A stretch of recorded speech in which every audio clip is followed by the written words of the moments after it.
ಸೋಮವಾರ ನಡೆದ ನಾನಾ ಅಭಿವೃದ್ಧಿ ಕಾಮಗಾರಿಗಳ ಉದ್ಘಾಟನೆ ಹಾಗೂ ಫಲಾನುಭವಿಗಳಿಗೆ ಹಕ್ಕುಪತ್ರ ಪರಿಹಾರ ವಿತರಣೆ ಕಾರ್ಯಕ್ರಮದಲ್ಲಿ CM Siddaramaiah, DCM DK Shivakumar, ಸಚಿವರಾದ doctor G Parameshwara, KN Rajanna, Byrathi Suresh, ದೆಹಲಿಯಲ್ಲಿ ಕರ್ನಾಟಕ ಸರ್ಕಾರದ ವಿಶೇಷ ಪ್ರತಿನಿಧಿ ಟಿಬಿ ಜಯಚಂದ್ರ ಮತ್ತಿತರರು ಪಾಲ್ಗೊಂಡರು.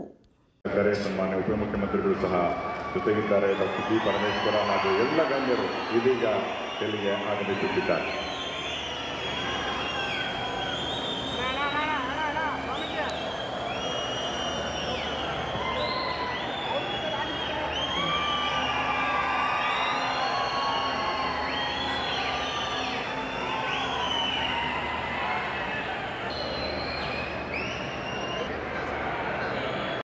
ಚಕೋನಿ ತಿಮ್ಮನಹಳ್ಳಿ, ರೂಪಾ ಕರಿಯಮ್ಮ, ಲಕ್ಲಿಹಟ್ಟಿ ಮಧುಗಿರಿ, ಶಿವಲಿಂಗಯ್ಯ HS ಗುಬ್ಬಿ ಈ 4 ಜನರಿಗೆ ಇದೀಗ ಮುಖ್ಯಮಂತ್ರಿಗಳು ಈ ಸವಲತ್ತಿನ ವಿತರಣೆಯನ್ನ ಇಡುವಂತಹ ಹಕ್ಕುಪತ್ರದ ವಿತರಣೆಯನ್ನು ಮಾಡ್ತಾ ಇದ್ದಾರೆ.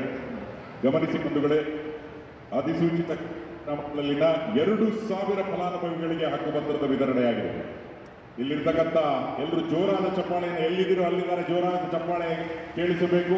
ಕರ್ನಾಟಕದ ಗಡಿಯನ್ನ ದಾಟಿ ಇಡೀ ಭಾರತ ದೇಶಕ್ಕೆ ಮಾದರಿಯಾದಂತಹ ಕಂದಾಯ ಗ್ರಾಮ ಯೋಜನೆಯಲ್ಲಿ ಸಮಾಜದ ಮುಖ್ಯ ವಾಹಿನಿಗೆ ಇವರೆಲ್ಲರೂ ಬಂದಿದ್ದಾರೆ.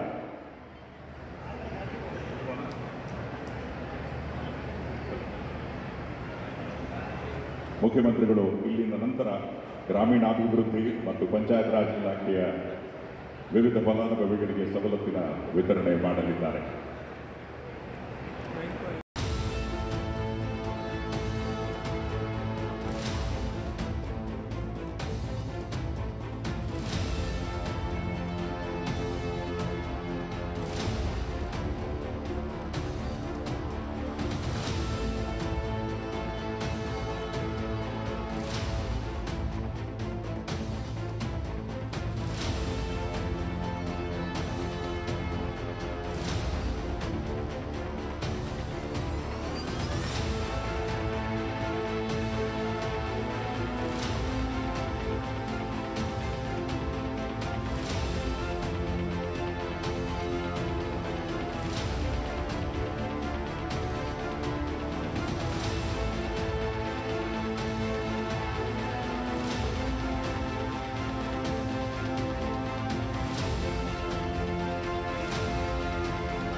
ಬಂಧುಗಳೇ,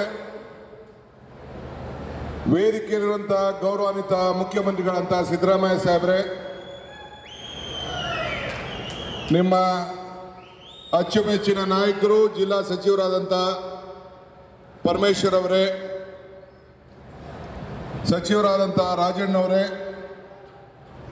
ಬೈರ್ತಿ ಸುರೇಶ್ ಅವರೇ, ಹಿರಿಯರಾದಂಥ ಜಯಚಂದ್ರ ಅವರೇ, ಷಡಾಕ್ಷರಿ ಅವರೇ, ಶ್ರೀನಿವಾಸ್ ಅವರೇ, ವೆಂಕಟೇಶ್ ಅವರೇ, ಸುರೇಶ್ ಗೌಡ್ರೆ, ನಮ್ಮ JDS ನಾಯಕರಾದಂಥ ಸುರೇಶ್ ಬಾಬುರವರೇ, ಜ್ಯೋತಿ ಗಣೇಶ್ ಅವರೇ, ವಿಧಾನ ಪರಿಷತ್ತಿನ ಸದಸ್ಯರಾದಂಥ ರಾಜೇಂದ್ರ ಅವರೇ, ಶ್ರೀನಿವಾಸ್ ಅವರೇ, ಚಿದಾನಂದ್ರವರೇ, ಪ್ರಕಾಶ್ ರಾಥೋಡ್ ಅವರೇ, MT ಕೃಷ್ಣಪ್ಪನವರೇ, ನಮ್ಮ ಅಧ್ಯಕ್ಷಗಳಂತ ಸಂಪತ್ ರಾಜ್ ಅವರೇ, ಕೀರ್ತಿ ಗಣೇಶ್ ಅವರೇ, ಜಿಲ್ಲಾ ಕಾಂಗ್ರೆಸ್ಸಿನ ಅಧ್ಯಕ್ಷರೇ, ಬ್ಲಾಕ್ ಅಧ್ಯಕ್ಷಗಳೇ, ವಿಶೇಷವಾಗಿ ನಮ್ಮ ಜಿಲ್ಲಾಧಿಕಾರಿಗಳು, CAಗಳು ಮತ್ತು SP ಅವರು ಮತ್ತು ಎಲ್ಲ ಅಧಿಕಾರಿಗಳೇ, ನನಗೆ ಇವತ್ತು ಅತಿ ಹೆಚ್ಚು ಸಂತೋಷವನ್ನು ತಂದಿದೆ. ಈ ಭವ್ಯವಾದಂಥ ಮಂಟಪದಲ್ಲಿ ನುಡಿದಂತೆ ನಡೆದಿದ್ದೇವೆ. ಈ ಸರ್ಕಾರ ಜನರ ಕಲ್ಯಾಣಕ್ಕೋಸ್ಕರ ಯಾವ ರೀತಿ ಕಾರ್ಯಕ್ರಮವನ್ನು ರೂಪಿಸ್ತಾ ಇದೆ ಅನ್ನೋದಕ್ಕೆ ಈ ದೊಡ್ಡ ಅಭಿವೃದ್ಧಿಯ ಸಾಗರವೇ ಸಾಕ್ಷಿ. ಇದಕ್ಕೆ ನಾನು ಜಿಲ್ಲಾ ಸಚಿವರಾದಂಥ ಪರಮೇಶ್ವರ್ ಮತ್ತು ಅವರ ತಂಡ, ಜಿಲ್ಲಾ ಅಧಿಕಾರಿಗಳು ಮತ್ತು CAಗಳು ಮತ್ತು ಎಲ್ಲ ಅಧಿಕಾರಿಗಳು ಯಾರ ಶ್ರಮವನ್ನು ಪಟ್ಟಿದ್ದೀರಿ ಅವರೆಲ್ಲರಿಗೂ ಕೂಡ ಕರ್ನಾಟಕ ಸರ್ಕಾರದ ಪರವಾಗಿ ಒಂದು ಸಾಷ್ಟಾಂಗ ನಮಸ್ಕಾರಗಳನ್ನು ಅರ್ಪಿಸಲಿಕ್ಕೆ ನಾನು ಬಯಸ್ತಾ ಇದ್ದೇನೆ. ಪ್ರಜಾಪ್ರಭುತ್ವದ ವ್ಯವಸ್ಥೆಯಲ್ಲಿ ಶಾಸಕಾಂಗ, ಕಾರ್ಯಾಂಗ, ನ್ಯಾಯಾಂಗ, ಪತ್ರಿಕಾರಂಗ ಇವು 4 ಪಿಲ್ಲರ್ಗಳು. ಆ ಪಿಲ್ಲರ್ಗಳಲ್ಲಿ ನಾವು ಪ್ರಜಾಪ್ರಭುತ್ವ ವ್ಯವಸ್ಥೆಯಲ್ಲಿ ನಾವು ಶಾಸಕರು, ಮಂತ್ರಿಗಳು ಏನು ಮಾಡ್ತೀವಿ ಆ ತೀರ್ಮಾನಕ್ಕೆ ಕಾರ್ಯಾಂಗ ಅಧಿಕಾರಿಗಳು ನಿರ್ವಹಿಸಬೇಕು.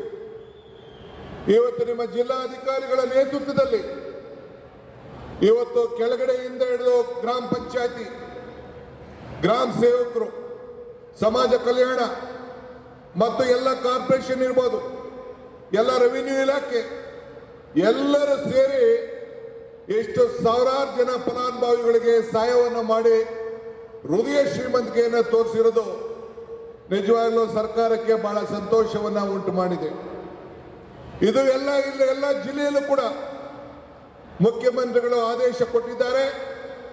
ಎಲ್ಲ ಜಿಲ್ಲೆಯಲ್ಲೂ ಕೂಡ ಈ ರೀತಿ ಜನ ಕಲ್ಯಾಣ ಕಾರ್ಯಕ್ರಮವನ್ನು ಕೂಡ ನಾವು ಮುಂದುವರಿಸಿಕೊಂಡು ಹೋಗಬೇಕು ಅಂತ ಹೇಳಿ ಕೂಡ ಆದೇಶವನ್ನು ಕೊಟ್ಟಿದ್ದಾರೆ. ಆದ್ದರಿಂದ ನಮ್ಮ ತುಮಕೂರಲ್ಲಿ ಪರಮೇಶ್ವರ್ ಅವರು ಎಲ್ಲ ಶಾಸಕರನ್ನ ವಿಶ್ವಾಸಕ್ಕೆ ತೆಗೆದುಕೊಂಡು ಅಧಿಕಾರಿಗಳ ಕೈಲಿ ಇಂಥ ಒಂದು ಪವಿತ್ರವಾದಂಥ ಕಾರ್ಯಕ್ರಮವನ್ನು ಮಾಡಿರೋದು ನಮ್ಮೆಲ್ಲ ಸಂತೋಷ. ನಾನು ಆಗಾಗ ತುಮಕೂರಿಗೆ ಬಹಳ ಸತಿ ಬರ್ತಾ ಇರ್ತೇನೆ. ಇತಿಹಾಸ, ಧಾರ್ಮಿಕವಾಗಿ, ಶೈಕ್ಷಣಿಕವಾಗಿ ಈ ಜಿಲ್ಲೆ ಬಹಳ ಪ್ರಸಿದ್ಧವಾದದ್ದು. ಮುಂದೆ ಬೆಂಗಳೂರು ಜಿಲ್ಲೆ ಆದಮೇಲೆ ಇದು ಈ ಜಿಲ್ಲೆಗೆ ಅತಿ ಹೆಚ್ಚು ಶ್ರೀಮಂತಿಕೆ ಮತ್ತು ಅಭಿವೃದ್ಧಿಯ ನೋಟವನ್ನು ನೋಡಲಿಕ್ಕೆ, ಬೆಳಲಿಕ್ಕೆ ಅವಕಾಶ ಇದೆ ಅನ್ನೋದನ್ನು ಈಗಾಗಲೇ ನಿಮ್ಮ ಜಿಲ್ಲಾ ಸಚಿವರಾದಂಥ ನಮ್ಮ ಪಕ್ಷದ ಹಿರಿಯ ನಾಯಕರಾದಂಥ ಪರಮೇಶ್ವರ್ ಅವರು ವ್ಯಕ್ತಪಡಿಸಿದ್ದಾರೆ. ಕೈಲಾಸ ದೊಡ್ಡದಲ್ಲ, ಕಾಯಕ ದೊಡ್ಡದ್ದು ಅನ್ನೋದನ್ನು ಈಗಾಗಲೇ ನಮ್ಮ ಹಿರಿಯರು ಎಲ್ಲ ಕೂಡ ಹೇಳಿದ್ದಾರೆ. ಬಸವಣ್ಣವರಾದ ಆದಮೇಲೆ ನಮ್ಮ ಶಿವಕುಮಾರ ಸ್ವಾಮೀಜಿಯವರು ಕೂಡ ಇದೇ ವಾದವನ್ನು ತಿಳಿಸಿದ್ದಾರೆ.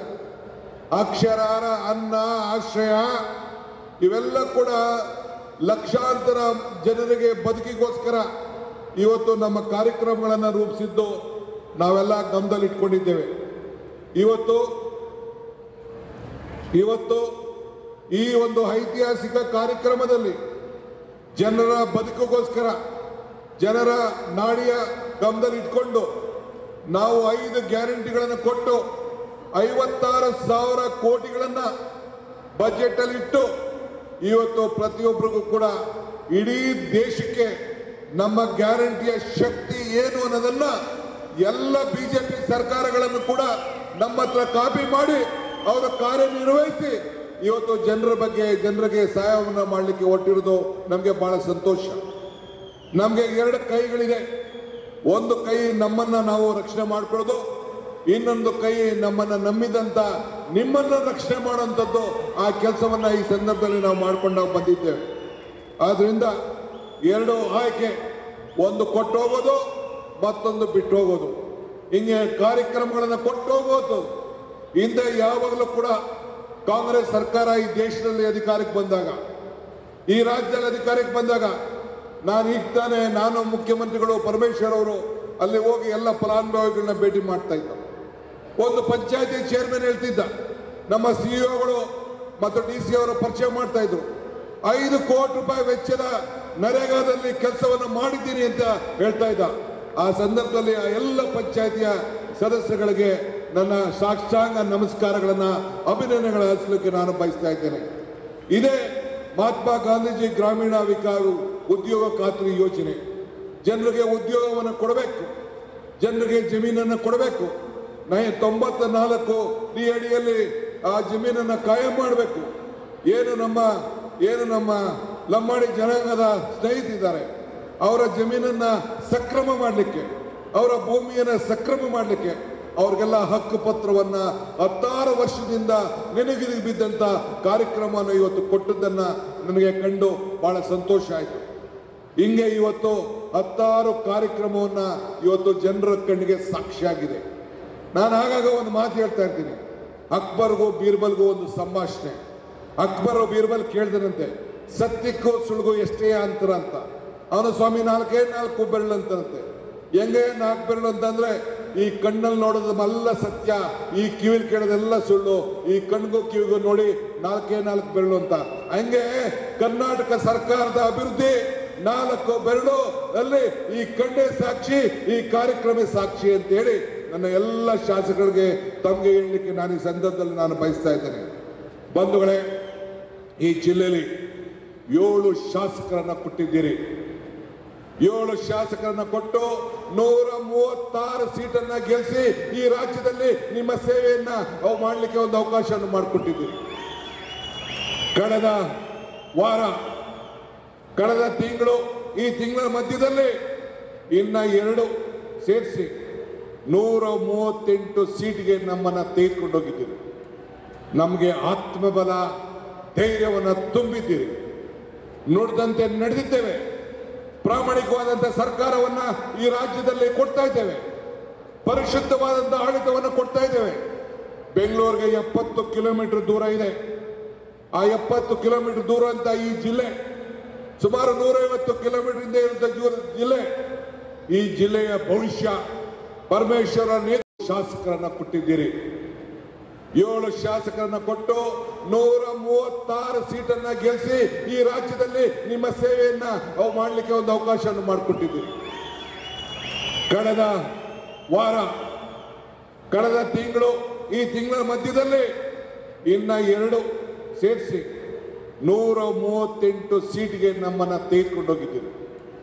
ನಮಗೆ ಆತ್ಮಬಲ, ಧೈರ್ಯವನ್ನು ತುಂಬಿದ್ದೀರಿ. ನುಡಿದಂತೆ ನಡೆದಿದ್ದೇವೆ. ಪ್ರಾಮಾಣಿಕವಾದಂತಹ ಸರ್ಕಾರವನ್ನ ಈ ರಾಜ್ಯದಲ್ಲಿ ಕೊಡ್ತಾ ಇದ್ದೇವೆ. ಪರಿಶುದ್ಧವಾದಂತಹ ಆಡಳಿತವನ್ನು ಕೊಡ್ತಾ ಇದ್ದೇವೆ. ಬೆಂಗಳೂರಿಗೆ 70 ಕಿಲೋಮೀಟರ್ ದೂರ ಇದೆ. ಆ 70 ಕಿಲೋಮೀಟರ್ ದೂರ ಅಂತ ಈ ಜಿಲ್ಲೆ ಸುಮಾರು 150 ಕಿಲೋಮೀಟರ್ ಹಿಂದೆ ಇರುವಂತಹ ಜಿಲ್ಲೆ. ಈ ಜಿಲ್ಲೆಯ ಭವಿಷ್ಯ ಪರಮೇಶ್ವರ ನೇತೃತ್ವದಲ್ಲಿ ಅಭಿವೃದ್ಧಿಯ ಪಥಕ್ಕೆ ಕಳೆದ ವರ್ಷದಿಂದ ತೆಗೆದುಕೊಂಡು ಹೋಗಿ ಇಂಥ ಜನರ ಬದುಕಿನ ಅಭಿವೃದ್ಧಿ, ಪ್ರತಿಯೊಂದು ಕುಟುಂಬದ ಅಭಿವೃದ್ಧಿ, ಈ ದೇಶದ ಅಭಿವೃದ್ಧಿ ಅನ್ನೋದನ್ನು ನಾವು ಯಾರು ಕೂಡ ಮರೆಯಲಿಕ್ಕೆ ಸಾಧ್ಯ ಇಲ್ಲ. ಕೆಲವರು ನಮಗೆ ಅಭಿವೃದ್ಧಿ ಕೆಲಸ ಇಲ್ಲ, ಹಣ ಇಲ್ಲ ಅಂತ ಕೆಲವರು ಚರ್ಚೆ ಮಾಡ್ತಾ ಇದ್ದಾರೆ. ವರ್ಷಕ್ಕೆ ಒಂದು ಕ್ಷೇತ್ರಕ್ಕೆ 250 ಕೋಟಿ ರೂಪಾಯಿ ನಮ್ಮ ಗ್ಯಾರಂಟಿಯನ್ನು ಅವರ ಬದುಕಿಗೋಸ್ಕರ ತಾಯಂದಿರು ಈಗ ತಾನೇ ನಾವು ಇಲ್ಲಿ ಗೃಹ ಜ್ಯೋತಿಯನ್ನು ಹಚ್ಚಿಸ್ತು, ಮನೆಯ ಜ್ಯೋತಿಯನ್ನು ಹಚ್ಚೋ, ಅನ್ನಭಾಗ್ಯವನ್ನು ಕೊಟ್ಟು ಆ ತಾಯಂದಿರಿಗೆ 2,000 ರೂಪಾಯಿ ತಿಂಗಳಿಗೆ ನಾವು 24,000 ರೂಪಾಯಿ ವರ್ಷಕ್ಕೆ ನಾವು ಕೊಡ್ತಾ ಇದ್ದೇವೆ. ಅಕ್ಕಿಯನ್ನು ಕೊಡ್ತಾ ಇದ್ದೇವೆ, ಜ್ಯೋತಿಯನ್ನು ಕೊಡ್ತಾ ಇದ್ದೇವೆ. ಹಿಂಗೆ ಎಲ್ಲ ಕಾರ್ಯಕ್ರಮ, ಎಲ್ಲ ನನ್ನ ತಾಯಂದಿರು ಎಲ್ಲಿಗೆ ಹೋಗ್ಲಿ ಉಚಿತವಾಗಿ ಪ್ರಯಾಣವನ್ನು ಮಾಡ್ತಾ ಇದ್ದಾರೆ. ಇದು ಅಭಿವೃದ್ಧಿ ಅಲ್ವಾ? ಸೊಸೆಯರಿಗೆ, ತಾಯಂದಿರಿಗೆ, ಅತ್ತಿಯರಿಗೆ ಮನೆನ ಭಾಗ ಮಾಡ್ದು ಅಂತೇಳಿ ಕೆಲವರು ಟೀಕೆಯನ್ನು ಮಾಡ್ತಿದ್ರು. ಸಂತೋಷ, ನನಗೆ ನಂಬಿಕೆ ಇದೆ. ಆ ಟೀಕೆಗಳೆಲ್ಲ ಸಾಯ್ತವೆ, ಆ ಕೆಲಸಗಳು ಉಳಿತವೆ ಅಂತೇಳಿ ನಾನು ಹೇಳ್ತೇನೆ. ನಾನು ನೀರಾವರಿ ಸಚಿವನಾಗಿದ್ದೇನೆ, ಬೆಂಗಳೂರು ಸಚಿವನಾಗಿದ್ದೇನೆ, ಉಪಮುಖ್ಯಮಂತ್ರಿ ಆಗಿದ್ದೇನೆ. ನಿಮ್ಮೆಲ್ಲರ ಸಮ್ಮುಖಕ್ಕೆ ಈಗಾಗಲೇ ಎತ್ತಿನಹೊಳೆ ಯೋಜನೆಯನ್ನ ನಮ್ಮ ಅವಧಿಯಲ್ಲಿ ಜಾರಿ ತಂದು ಈ ತುಮಕೂರು ಜಿಲ್ಲೆಗೆ ಆ ನೀರನ್ನು ಹರಿಸುವಂತ ಕೆಲಸ ಮಾಡಬೇಕು ಅಂತೇಳಿ ಸಿದ್ದರಾಮಯ್ಯನವರ ನೇತೃತ್ವದ ಸರ್ಕಾರ ಪ್ರತಿಜ್ಞೆಯನ್ನ, ಸಂಕಲ್ಪವನ್ನ ಇವತ್ತು ಮಾಡಿದೆ. ಈಗಾಗಲೇ ನಾನು 30ನೇ ತಾರೀಕು ನಾನು ಪರಮೇಶ್ವರ್ ಅವರು ಆ ಬಿಳುಗುಡ್ಲು ದೊಡ್ಡಬಳ್ಳಾಪುರಕ್ಕೆ ಭೇಟಿ ಕೊಡಬೇಕಾಯ್ತು. ಅಲ್ಲಿಂದ ಎಲ್ಲಿ ಮಧ್ಯದಲ್ಲಿ ಏನು ಅಡಚಣೆ ಇದೆ ಆ ಜಾಗಗಳಿಗೆ ಭೇಟಿ ಕೊಡುವಂತ ಕಾರ್ಯಕ್ರಮ ಅನ್ಕೊಂಡಿದ್ದು. ಈ ಕಾರ್ಯಕ್ರಮ ಇರೋದ್ರಿಂದ ನಾವು ಅಲ್ಲಿಗೆ ಭೇಟಿಯನ್ನು ಕೊಡಕ್ಕಾಗಲಿಲ್ಲ. ಸದ್ಯದಲ್ಲಿ ಬಂದು ಈ ಎಲ್ಲ ವಿಚಾರಗಳನ್ನ ಚರ್ಚೆ ಮಾಡಿ ಎಲ್ಲ ಏನೇನು ಸಮಸ್ಯೆಗಳನ್ನ ಬಗೆಹರಿಸಬೇಕೋ ಅದನ್ನೆಲ್ಲ ಕೂಡ ಕೆಲಸವನ್ನು ಮಾಡಲಿಕ್ಕೆ ನಾನು ಪ್ರಯತ್ನವನ್ನು ಮಾಡ್ತೇವೆ. ನಮ್ಮ ಸರ್ಕಾರ ಉದ್ಯೋಗಗಳನ್ನು ಸೃಷ್ಟಿ ಮಾಡಬೇಕು. ಯಾರು ಮನೇಲಿ ಕೂತ್ಕೊಳ್ಬಾರ್ದು, ಯಾರು ಹಸ್ಕೊಂಡಿರಬಾರ್ದು, ಉದ್ಯೋಗ ಇರಬೇಕು. ಈ ಕೊಟ್ಟಂತ ಕಾರ್ಯಕ್ರಮಗಳು ಈಗ ಹಿಂದೆ ನೀವು ಇತಿಹಾಸ ತೆಗೆದುಕೊಳ್ಳಿ. ಇಂದಿರಾ ಗಾಂಧಿಯವರ ಕಾಲದಿಂದ ಹಿಡಿದು ಇಲ್ಲಿವರೆಗೂ ಸಿದ್ದರಾಮಯ್ಯವ್ರ ಕಾಲದವರೆಗೂ ಕೂಡ ಈ ರಾಜ್ಯದಲ್ಲಿ ಯಾವುದೇ ಕಾರ್ಯಕ್ರಮ, ಪೆನ್ಷನ್ ಇಂದ ಹಿಡಿದು, ಮನೆಯಿಂದ ಹಿಡಿದು, ಉಳುವಿಗೆ ಭೂಮಿ ಕೊಡೋದ್ರಿಂದ ಹಿಡಿದು, ಯಾವುದೇ ಕಾಸು ಪುಟಾಣಿ ಮಕ್ಕಳಿಗೆ ಬಿಸಿ ಊಟ ಕೊಡೋದ್ರಿಂದ ಹಿಡಿದು, ಶ್ರೀಶಕ್ತಿ ಕಾರ್ಯಕ್ರಮವನ್ನು ಮಾಡೋದ್ರಿಂದ ಹಿಡಿದು, ಹೆಣ್ಣು ಕುಟುಂಬದ ಕಣ್ಣು ಅಂತೇಳಿ ಏನೇ ಕಾರ್ಯಕ್ರಮ ಇದ್ರೂ ಕೂಡ ನಾವೆಲ್ಲ ಕೂಡ ಕೊಟ್ಕೊಂಡು ಇವತ್ತು ಜನರ ಬದುಕನ್ನ ಕೊಟ್ಕೊಂಡು ಹೋಗಿ ನಾವು ಹೋಗ್ತಾ ಇದ್ದೀವಿ. ಇತಿಹಾಸ ನಮ್ಮ ಪಕ್ಷ, ಕಾಂಗ್ರೆಸ್ ಶಕ್ತಿ, ದೇಶದ ಶಕ್ತಿ. ಕಾಂಗ್ರೆಸ್ ಇತಿಹಾಸ, ಈ ದೇಶದ ಇತಿಹಾಸ. ಇವತ್ತು ನಾವು ನಮ್ಮ ಸಾಧನೆ ಬಗ್ಗೆ, ನಮ್ಮ ಸ್ವಾಭಿಮಾನದ ಬಗ್ಗೆ, ಬದುಕಿನ ಬಗ್ಗೆ ಇವತ್ತು ನಾವು ಈಗ 5ನೇ ತಾರೀಕು ಕೂಡ ನಮ್ಮ ಪಕ್ಷದ ಆಶ್ರಯದಲ್ಲಿ, ಅನೇಕ ಸಂಘಟನೆಗಳ ಒಕ್ಕೂಟದ ಆಶ್ರಯದಲ್ಲಿ ಸ್ವಾಭಿಮಾನಗಳ ಜೊತೆಯಲ್ಲಿ ಸೇರಿ 5ನೇ ತಾರೀಕು ಕೂಡ ಹಾಸನದಲ್ಲಿ ಕಾರ್ಯಕ್ರಮವನ್ನು ಇಟ್ಕೊಂಡಿದ್ದೇವೆ. ಬಾಬಾ ಸಾಹೇಬ್ ಅಂಬೇಡ್ಕರ್ ಅವರು ಮಾತು ಹೇಳ್ತಾರೆ, ಇತಿಹಾಸವನ್ನು ಮರ್ತವನು ಇತಿಹಾಸವನ್ನು ಸೃಷ್ಟಿ ಮಾಡಲಿಕ್ಕೆ ಸಾಧ್ಯ ಇಲ್ಲ ಅಂತೇಳಿ. ಹಂಗೆ ಒಬ್ಬ ವ್ಯಕ್ತಿ ಹಿಂದೆ ಎಷ್ಟು ಜನ ಇದ್ದಾರೆ ಅಂತ ಮುಖ್ಯ ಅಲ್ಲ, ಆ ನಾಯಕ ಎಷ್ಟು ಜನರ ಬದುಕನ್ನ ಬದಲಾವಣೆ ಮಾಡೋದು ಮುಖ್ಯ. ಇದೇ ಕಾಂಗ್ರೆಸ್ ಸರ್ಕಾರದ ಧೋರಣೆ ಅನ್ನೋದ ಮಾತನ್ನ ಈ ಸಂದರ್ಭದಲ್ಲಿ ಹೇಳಲಿಕ್ಕೆ ನಾನು ಬಯಸ್ತಾ ಇದ್ದೇನೆ. ಹಂಗೆ ಬಂಧುಗಳೇ, ಕೊಟ್ಟ ಮಾತನ್ನ ಉಳಿಸ್ಕೊಂಡಿದ್ದೇವೆ. ನಾನು ಆಗಾಗ ಒಂದು ಮಾತು ಹೇಳ್ತಾ ಇರ್ತೇನೆ, ದೇವರು ವರನೂ ಕೊಡುದಿಲ್ಲ, ಶಾಪನೂ ಕೊಡುದಿಲ್ಲ, ಅವಕಾಶ ಮಾತ್ರ ಕೊಡ್ತಾನೆ ಅಂತೇಳಿ. ಹಂಗೆ ಅವಕಾಶ ಕೊಟ್ಟಂತ ನಿಮಗೆ, ನಮಗೆ ನಿಮ್ಮ ಸೇವೆಯನ್ನು ಮಾಡಲಿಕ್ಕೆ ನಾವು ಖಂಡಿತ ನಾವು ಮುಂದುವರ್ಸ್ಕೊಂಡು ಹೋಗ್ತೇವೆ. ಇವತ್ತು ತಾವೆಲ್ಲ ಸೇರಿ ನಮಗೆ ಬೆಂಬಲವಾಗಿ ನಿಂತಿದ್ದೀರಿ. ನಿಮ್ಮ ಆಶ್ರಯ ಮುಂದುವರಲಿ. ಒಂದು ಬಲಿಷ್ಠವಾದಂಥ ಸರ್ಕಾರ ಇದೆ. ನನ್ನ ಎಲ್ಲ ವಿರೋಧ ಪಕ್ಷದ ನಾಯಕರುಗಳಿಗೆ ಹೇಳೋದಿಷ್ಟೇ, ನಮಗೆ ಜಾತಿ, ಧರ್ಮ, ಪಕ್ಷ ಭೇದ ಇಲ್ಲ. ಜನರ ಕಲ್ಯಾಣ ಮುಖ್ಯ. ಎಲ್ಲರನ್ನೂ ಒಟ್ಟಿಗೆ ತೆಗೆದುಕೊಂಡು ಹೋಗುವಂಥ ಕೆಲಸವನ್ನು ಮಾಡ್ತೇವೆ. ನೀವು ನಾವೆಲ್ಲ ಸೇರಿ ಒಟ್ಟಿಗೆ ಈ ರಾಜ್ಯದ ಜನತೆಗೆ ಬುದ್ಧಿಯನ್ನ ಕಲಿಸುವಂಥದ್ದು ಏನು ಅವಶ್ಯಕತೆ ಇಲ್ಲ. ಜನರು ಬಹಳ ಪ್ರಜ್ಞಾವಂತಿದ್ದಾರೆ, ವಿದ್ಯಾವಂತರಿದ್ದಾರೆ, ಬುದ್ಧಿವಂತರಿದ್ದಾರೆ. ಯಾವಾಗಲೂ ಕೂಡ ಅವರು ನಮಗೆ ಆಶ್ರಯವಾಗಿ ನಿಂತ್ಕೊಳ್ತಾರೆ. ಮರಕ್ಕೆ ಬೇರೆ ಎಷ್ಟು ಮುಖ್ಯನೋ ಮನುಷ್ಯಗೆ ನಂಬಿಕೆ ಕೂಡ ಅಷ್ಟೇ ಮುಖ್ಯ. ಹಂಗೆ ನಮಗೆ ನಿಮ್ಮ ಬಗ್ಗೆ ಅಪಾರವಾದಂಥ ನಂಬಿಕೆ, ಬಡವರ ಕಲ್ಯಾಣದ ಬಗ್ಗೆ ನಂಬಿಕೆ, ಜಾತ್ಯತೀತ ವ್ಯವಸ್ಥೆ ಬಗ್ಗೆ ನಂಬಿಕೆ, ಸಂವಿಧಾನದ ಬಗ್ಗೆ ನಂಬಿಕೆ, ಅದನ್ನು ಒಟ್ಟಿಗೆ ಸೇರಿ ನಾವು ಮಾಡಿಕೊಂಡು ನಾವು ಹೋಗೋಣ. ಇನ್ನು ಬಹಳ ವಿಚಾರಗಳು ಬೇರೆ ಸಂದರ್ಭದಲ್ಲಿ ನಮ್ಮ ನಾಯಕರುಗಳು, ಮುಖ್ಯಮಂತ್ರಿಗಳು ಮತ್ತು ಅನೇಕ ನಾಯಕರುಗಳು ಮಾತಾಡಲಿದ್ದಾರೆ. ತಾವೆಲ್ಲ ಇಷ್ಟು ದೊಡ್ಡ ಸಂಖ್ಯೆಯಲ್ಲಿ ಪಾಲ್ಗೊಂಡಿದ್ದೀರಿ. ಮತ್ತೊಮ್ಮೆ ನಾನು ನನ್ನ ಜಿಲ್ಲಾ ಡೆಪ್ಟಿ ಕಮಿಷನರ್ಗೆ ನನಗೆ ಬಹಳ ಆತ್ಮೀಯರು, ಉತ್ತಮವಾದಂಥ ಕೆಲಸವನ್ನು ಮಾಡಿ ಇಡೀ ರಾಜ್ಯಕ್ಕೆ ಒಂದು ಮಾರ್ಗದರ್ಶನದಲ್ಲಿ ಅವರು ಸಿಇಒ ಅವರಿಬ್ಬರು ಸೇರಿ ಉತ್ತಮವಾಗಿ ನಮ್ಮ ಪರಮೇಶ್ವರ್ ಅವರ ಮುಖಂಡತ್ವದಲ್ಲಿ ಅವರ ಟೀಮ್ ಎಲ್ಲ ಸರ್ಕಾರ ಸಂಪೂರ್ಣವಾಗಿ ಅವರಿಗೆ ಅಭಿನಂದಿಸ್ತದೆ ಅನ್ನೋ ಮಾತನ್ನು ಹೇಳಿ ನನ್ನ ಮಾತನ್ನು ಮುಗಿಸ್ತೇನೆ. ಜೈ ಹಿಂದ್, ಜೈ ಕರ್ನಾಟಕ.